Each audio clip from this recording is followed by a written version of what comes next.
Diário do Dr. Seward, 1º de outubro. Estou intrigado de novo sobre Renfield. Seu humor muda tão rapidamente que acho difícil acompanhar e, como isso sempre significa algo mais do que seu próprio bem-estar, ele forma um estudo mais do que interessante.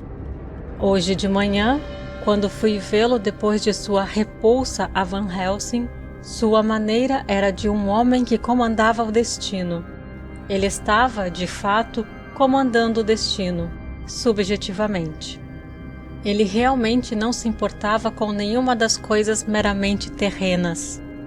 Ele estava nas nuvens e desprezou todas as fraquezas e desejos de nós, pobres mortais.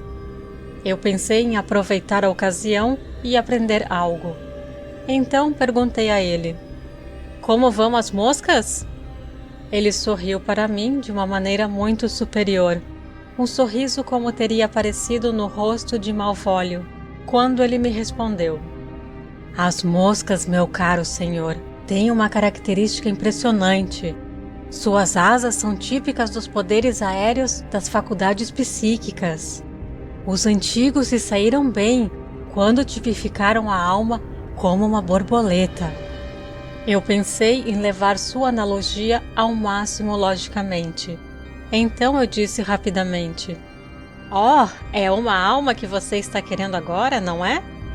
Sua loucura frustrou sua razão, e um olhar confuso se espalhou pelo seu rosto, balançando a cabeça com uma decisão que eu tinha raramente visto nele. Ele disse: "Oh não, eu não quero almas. A vida é tudo o que eu quero." Aqui ele se iluminou. "Estou muito indiferente a isso agora. A vida está bem. Tenho tudo o que quero. Você deve conseguir um novo paciente, doutor, se deseja estudar zoofagia." Isso me intrigou um pouco, então eu o instiguei. "Então você comanda a vida. Você é um deus, suponho." Ele sorriu com uma superioridade inefavelmente benigna. "Oh, não! Longe de mim arrogar-me mesmo os atributos da divindade. Eu nem estou preocupado com suas ações especialmente espirituais. Se posso declarar minha posição intelectual, até onde vão as coisas puramente terrestres, estou um pouco na posição que Enoque ocupou espiritualmente." Isso foi um problema para mim. No momento, não consegui lembrar o lugar que Enoque ocupou. Então, eu tive que fazer uma pergunta simples, embora eu sentisse que, ao fazê-la, estava me rebaixando aos olhos do lunático. "E por que com Enoque?" "Porque ele andou com Deus." Eu não conseguia ver a analogia, mas não gostei de admitir. Então eu voltei ao que ele havia negado. "Então você não se importa com a vida e não quer almas. Por que não?" Coloquei minha pergunta de maneira rápida e um tanto severamente, com o propósito de desconcertá-lo. O esforço foi bem sucedido. Por um instante, ele inconscientemente recaiu em sua antiga maneira servil, prostrada diante de mim, e realmente me bajulou enquanto respondeu: "Eu não quero nenhuma alma. De fato, eu não posso. Eu não poderia usá-la se tivesse." De repente, parou e o velho olhar de astúcia se espalhou em seu rosto, como uma varredura de vento na superfície da água. "E doutor, quanto à vida, o que é isso? Quando você tem tudo o que precisa e sabe que nada faltará, isso basta. Tenho amigos, bons amigos, como o senhor Dr. Seward." Isso foi dito com um olhar de astúcia inexpressível. "Eu sei que nunca me faltarão os meios de vida." Eu acho que, através da nebulosidade de sua insanidade, ele viu algum antagonismo em mim, pois ele imediatamente caiu no último refúgio de alguém como ele: um silêncio obstinado. Depois de pouco tempo, vi que era inútil falar com ele. Ele estava mal-humorado e então eu saí. Mais tarde, ele me chamou. Normalmente eu não teria ido sem motivo especial, mas eu estou tão interessado nele que fiz um esforço com prazer. Além disso, fico feliz por ter algo para ajudar a passar o tempo. Harker está fora, seguindo pistas. E o Lord Godalming e Quincy também.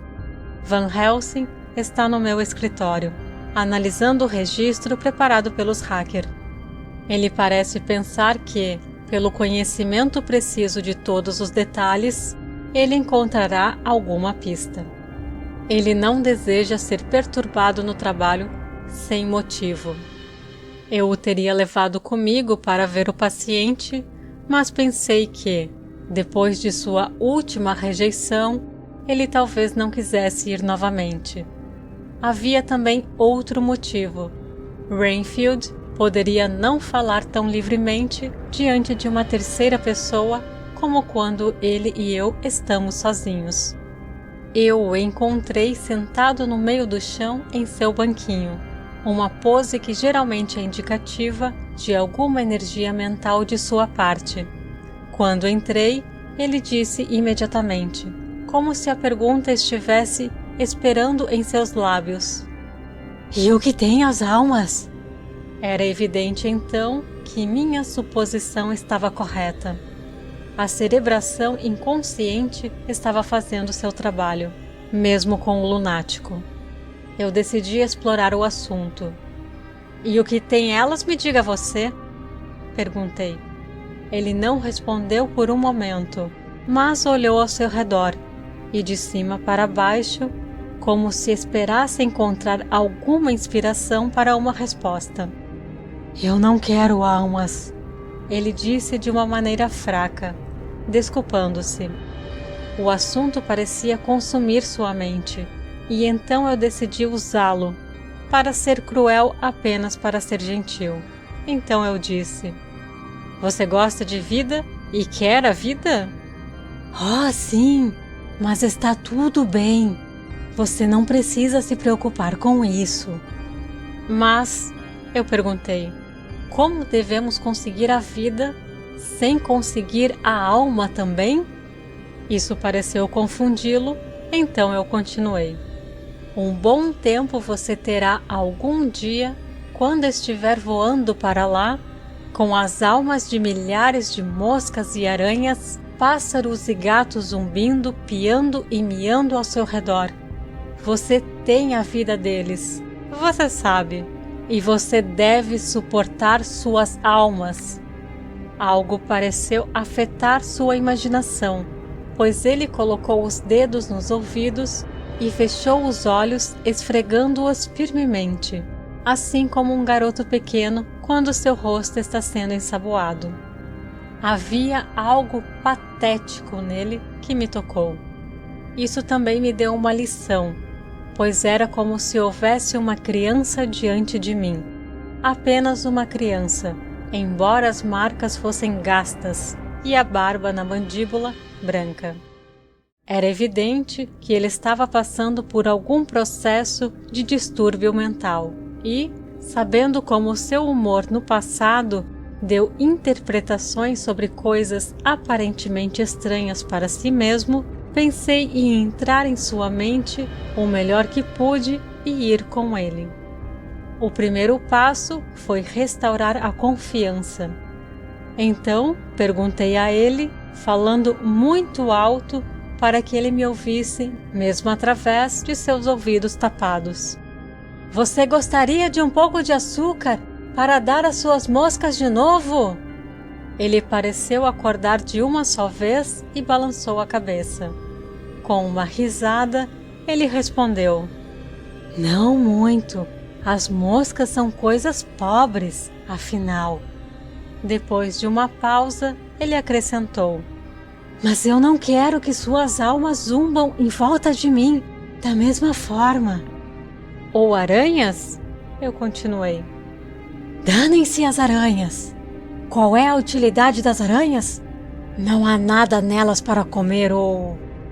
Ele parou de repente, como se lembrado de um tópico proibido. Mais ou menos, pensei comigo mesmo. Esta é a segunda vez que ele de repente parou na palavra beber. O que isso significa? Renfield parecia ter consciência de ter feito um lapso, pois se apressou como se quisesse distrair minha atenção disso. Eu não dou nenhuma importância a esses assuntos. Ratos, camundongos e cervos tão pequenos? Como Shakespeare dizia, alimentos da despensa, como eles podem ser chamados? Estou além de todo esse tipo de bobagem. É como pedir a um homem para que coma moléculas com um par de palitinhos. Tentar me interessar sobre carnívoros menores quando eu sei o que está diante de mim. Entendo, eu disse. Você quer grandes coisas para cravar os dentes? O que você acharia de ter um elefante no café da manhã? Que absurdo ridículo você está falando! Ele estava ficando muito acordado, então pensei em pressioná-lo com força. Eu me pergunto, eu disse reflexivamente, como é a alma de um elefante?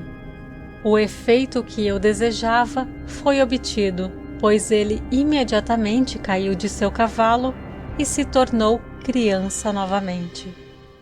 Eu não quero a alma de um elefante, nem qualquer alma, ele disse. Por alguns momentos, ele ficou desanimado. De repente, ele se levantou com os olhos brilhando e todos os sinais de intensa excitação cerebral. Para o inferno, você e suas almas! Ele gritou. Por que você me atormenta sobre almas? Eu já não tenho o suficiente para me preocupar. E dores e distrações em mim, sem precisar pensar em almas? Ele parecia tão hostil que eu pensei que ele estava em outro surto homicida. Então eu optei.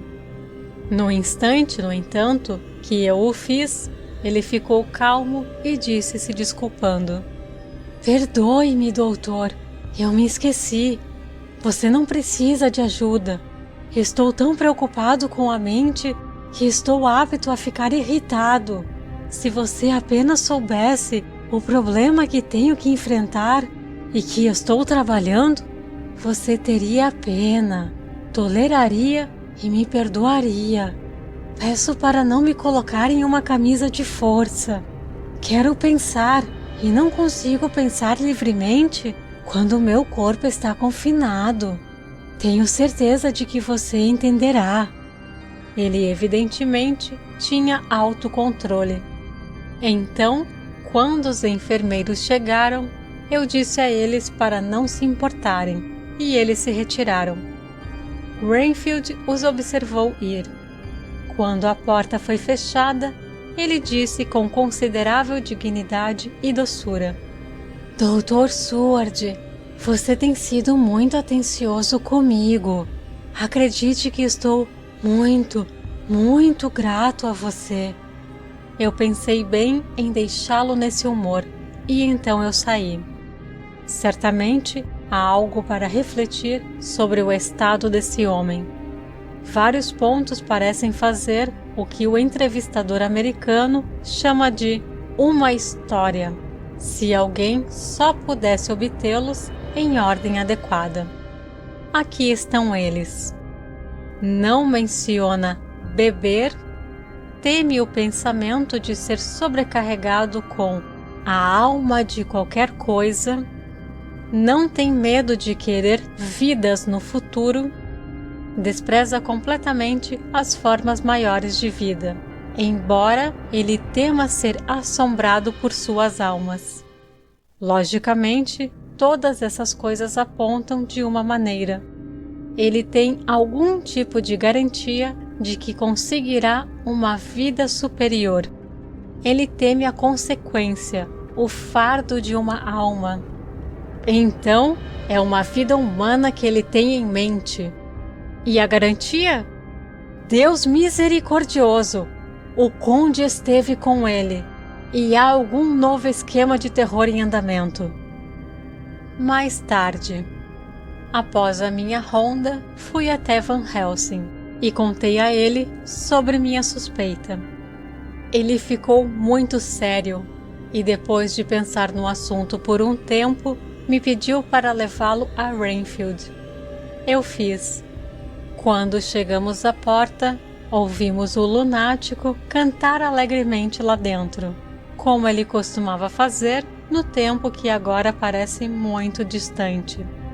Quando entramos, vimos com espanto que ele havia espalhado o açúcar como antes. As moscas, letárgicas com o outono, estavam começando a entrar na sala.